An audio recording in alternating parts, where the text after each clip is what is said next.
The making of a trade war. 1.1 The economic battlefield emerges. When Donald J. Trump became the 45th President of the United States in 2017, he brought with him a disruptive, nationalistic vision of America First, a slogan that would define not just his political brand but his entire approach to international trade. At the heart of this economic revolution was the belief that the U.S. had long been a victim in the global trade system, especially at the hands of China. Trump's claims were backed by a glaring figure, a $375 billion trade deficit with China. But beneath the numbers lay deeper complaints: intellectual property theft, state subsidies, forced technology transfers, and alleged currency manipulation. Trump's answer to these problems? Tariffs. 1.2 Tariffs as economic weapons. Tariffs had been used for centuries, but Trump's aggressive, broad, and fast-paced imposition of them turned routine economic measures into geopolitical weapons. March 2018, Trump imposed a 25% tariff on steel and a 10% tariff on aluminum, citing national security. July 2018, the U.S. slapped 25% tariffs on $34 billion worth of Chinese goods. China responded immediately in kind. Over 2018 to 2019, the conflict escalated to include over $550 billion in goods affected by tariffs on both sides. These weren't just tariffs, they were declarations of economic war. 1.3 Retaliation and strategic strikes. China struck back strategically, targeting key U.S. exports such as soybeans, pork, and automobiles. These weren't random, they were chosen because they hit politically vital states in Trump's electoral base. This tit-for-tat continued relentlessly. September 2018, the U.S. placed tariffs on another $200 billion of Chinese goods. China responded with tariffs on $60 billion of American products.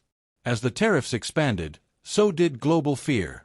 Multinational corporations grew wary. Wall Street began to jitter. The once stable supply chains that crisscrossed continents were suddenly vulnerable. 1.4 Farmers, factories, and fallout. Perhaps no one felt the pain more acutely than American farmers. China was the largest buyer of U.S. soybeans. With that market gone, crops rotted, exports plummeted, and bankruptcies rose.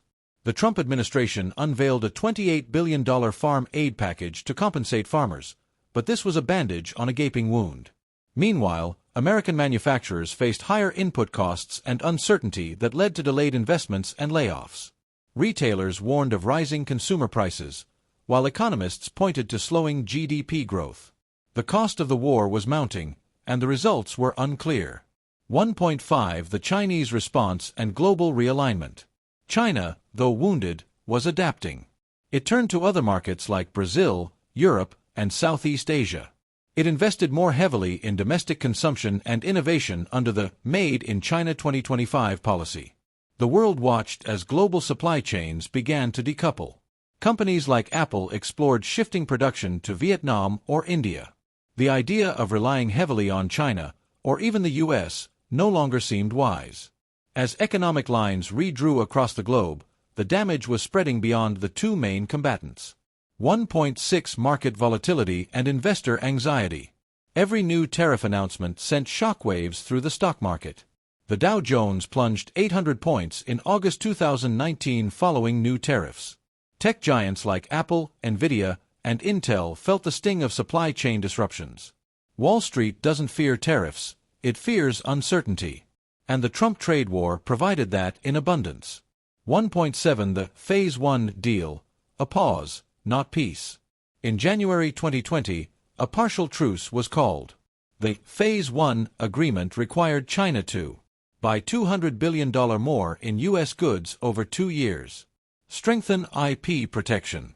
Refrain from forced tech transfers. In exchange, the U.S. rolled back some tariffs. But the deal was fragile, compliance was mixed, and soon another global disaster would steal the spotlight: the COVID-19 pandemic. Global consequences and the recession threat. 2.1 COVID-19 and economic shockwaves. By early 2020, COVID-19 had exploded globally. Factories shut down, supply chains froze, and consumer demand collapsed. Ironically, the pandemic exposed exactly what the trade war had already revealed. Fragile supply chains. Overdependence on a single country, China. lack of domestic manufacturing in critical sectors. If the trade war was an earthquake, COVID-19 was the tsunami that followed. 2.2 The rise of economic nationalism. As countries scrambled for medical supplies, ventilators, and vaccines, economic nationalism surged. Every nation wanted to produce critical goods at home. The self-reliance model gained traction globally. Trump had once been mocked for trying to bring back manufacturing. Post-pandemic, many world leaders began echoing his sentiment, albeit with more nuance. 2.3 Recession indicators multiply. By mid-2020, global economies were in contraction. But economists had already noticed troubling signs even before COVID-19. Global GDP growth had slowed to 2.9% in 2019, from 3.6% in 2018. World trade volume declined. Business investment had stalled, especially in tech and manufacturing. Yield curve inversions, a predictor of recessions, emerged in U.S. bond markets. The trade war had acted like a slow poison, sapping economic vitality. COVID-19 merely accelerated the collapse.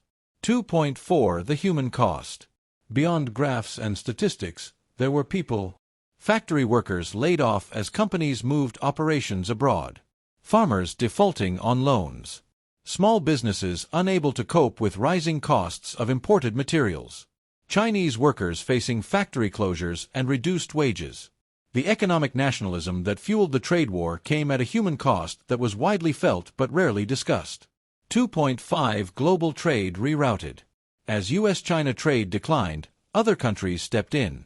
Vietnam, India, and Mexico became new production hubs. Brazil became a major supplier of soybeans to China. The EU emerged as a neutral trade partner caught in the middle. This global realignment was not always smooth. It involved new infrastructure, shifting alliances, legal and environmental hurdles. But it marked a long-term transformation of global commerce. 2.6 Did the trade war achieve its goals? Trump's defenders say the trade war forced China to negotiate, sparked a global rethink on trade dependency, protected key U.S. industries. Critics argue it hurt American consumers and businesses, failed to bring lasting reforms, triggered an economic slowdown without solving structural issues. By 2021, China had not fully met its Phase 1 commitments. Tariffs remained in place, and tensions lingered. 2.7 The Biden administration. New face, old war. President Joe Biden took office in 2021 with a promise of returning to multilateralism. Yet, he kept many of Trump's tariffs intact, signaling that the tough-on-China stance had bipartisan support. Biden focused more on building alliances, e.g., EU, Japan, to collectively address trade challenges posed by China, rather than going solo like Trump. Still, the world had changed. The trade war had redefined geopolitics, economic strategy, and the public's view on globalization. 2.8 What lies ahead? A fragile future. Even as the world enters 2025, several risks linger. Inflation from prolonged supply disruptions. Weak consumer demand in emerging economies. High corporate debt. Deglobalization trends that may lead to protectionism. The seeds planted during the Trump trade war are still bearing fruit, some healthy, like supply diversification, some bitter, like economic uncertainty. 2.9 Conclusion. The war without bombs. Trump's trade war was unlike traditional wars. No bombs dropped, no borders redrawn, but economies were battered, alliances shifted, and trust was broken. It was a war of spreadsheets, not soldiers, and yet, it carried profound consequences for billions. The world economy survived, but not unscathed. Whether a global recession lies around the corner remains uncertain. But one thing is clear, the Trump tariff war reshaped the global order, and the ripple effects will be felt for decades.